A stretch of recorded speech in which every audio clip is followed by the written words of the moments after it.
Olá, sejam bem-vindos ao Peretes Café. Vem cá, senta aqui, toma um café comigo. Hoje eu gostaria de falar um pouquinho sobre o modo como as pessoas estão insistindo, os influencers estão insistindo para que as pessoas leem clássicos. Parece que virou um modinho, coisa do gênero. E isso me incomoda um pouquinho. Primeiro porque eu acho que ninguém tem que ler nada. Você tem que ler aquilo que você gosta e acabou. Segundo, porque leitura de um clássico, na minha opinião, ela tem que ter uma formação de leitor. Você começa lendo justamente os livros que vão te dar o prazer pela leitura. E aí você vai desenvolvendo um senso crítico, você vai acabar gostando de outras coisas, vai experimentar outras coisas, porque, gente, pelo amor de Deus, é como se fosse comer arroz e feijão todo dia. Eu só leio romance. Pô, você só come feijão e arroz todo dia? Todo dia? Você não come uma pizza? Você não come salgado? Você não toma um refrigerante? Então, assim, né? Então, se aventurar e sair da zona de conforto é maravilhoso. E aí, com toda essa construção, você consegue chegar num clássico para você conseguir ler e entender o que você está lendo. Então, pra mim, você ficar falando assim, ai, nossa, cara, você tem que ler Dostoiévski, o cara faz 5, 6 meses que começou a ler. Você tem que ler Dostoiévski, você tem que ler Kafka. Amigo, você não tem que ler nada. Você tem que ler aquilo que você gosta, acima de qualquer coisa. E se você não lê nenhum clássico, tudo bem, não tem problema. Os clássicos, o que é considerado a alta literatura, que são clássicos inclusos, né? São livros questionadores, são livros que te fazem pensar, que te fazem questionar o status quo, que fazem questionar a sociedade. Mas olha só, a gente não tem isso só em clássicos. A gente tem isso também em livros, inclusive dos que eu leio aqui, de terror e suspense e fantasia e ficção científica, principalmente fantasia e ficção científica. E muitas vezes sobre o lado escuro do ser humano no terror. Então, eu acho fantástico, eu acho sim que é uma boa pedida ler um clássico, óbvio, eu sou apaixonada por eles.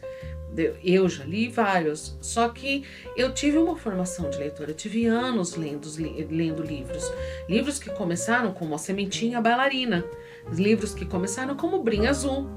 E aí, eu finalmente caí numa Cartomante e Outros Contos do Machado de Assis. E daí a gente vai desenvolvendo, além de uma crítica, ler um Érico Veríssimo, ler a gente tinha antigamente uns livrinhos para gostar de ler. E tinha várias críticas que várias histórias legais, vários contos, no qual te faziam dar aquela questionadinha e ao mesmo tempo divertia.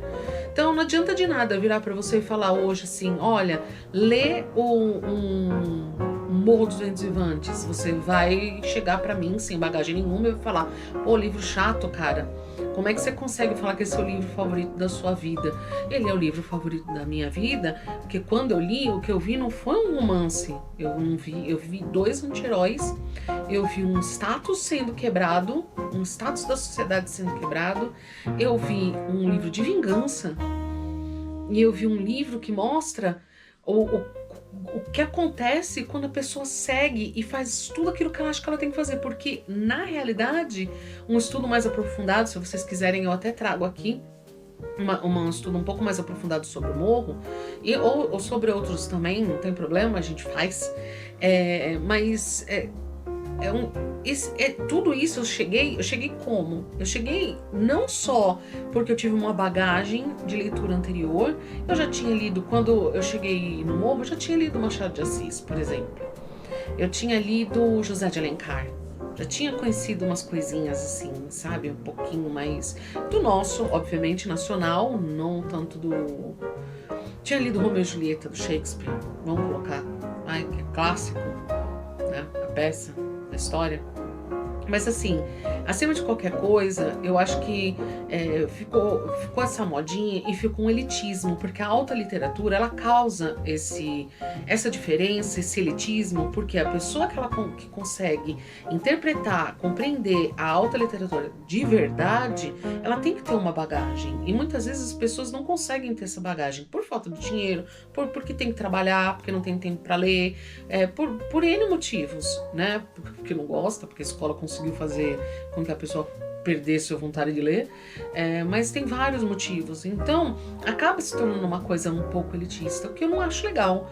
Mas, de qualquer forma, por isso que eu acho legal as pessoas lerem os clássicos, mas de qualquer forma, não é algo que eu vou ficar forçando, eu vou ficar falando, nossa, olha, você tem que ler. Eu tenho até medo quando as pessoas leem o Morro dos Ventos Vivantes, porque a grande maioria não entende. E aí elas chegam pra mim e falam assim, nossa, eu não gostei, achei uma porcaria. E eu fico chateada, porque afinal de contas é o meu livro favorito da vida, eu quero que as pessoas gostem. Mas também não fico assim, nossa, arrasada porque não gostou, porque é paciência, né? Gosto é que nem bunda, cada um tem o seu, né? Então... Mas eu acho importante as pessoas terem isso em mente, que elas não precisam ficar lendo o que os outros estão falando para ler. Você tem que ler isso, você tem que ler aquilo. Eu nunca falo o que você tem que ler. Eu apresento um resumo do livro, eu apresento a minha opinião e o resto vai de vocês. Que é exatamente o tipo de coisa que eu gosto e exatamente o tipo de coisa que eu procuro e exatamente o tipo de coisa que eu mal encontro no nosso meio literário brasileiro, infelizmente. Mas é isso. Então eu espero que vocês tenham gostado. Acima de qualquer coisa, vocês leiam o que vocês quiserem, tá? Daqui a pouco aí até Crepúsculo tá virando clássico. Então, já pensou que horror? Não, tô brincando. Mas eu acho que vocês têm que ler o que vocês quiserem. E acima de qualquer coisa, ter prazer na leitura. Porque se você não tiver isso, mesmo lendo um clássico, mesmo questionando, mesmo aquilo fazendo a tua mente fazer assim, ó, então não teve sentido de nada, certo? É isso aí. Até a próxima.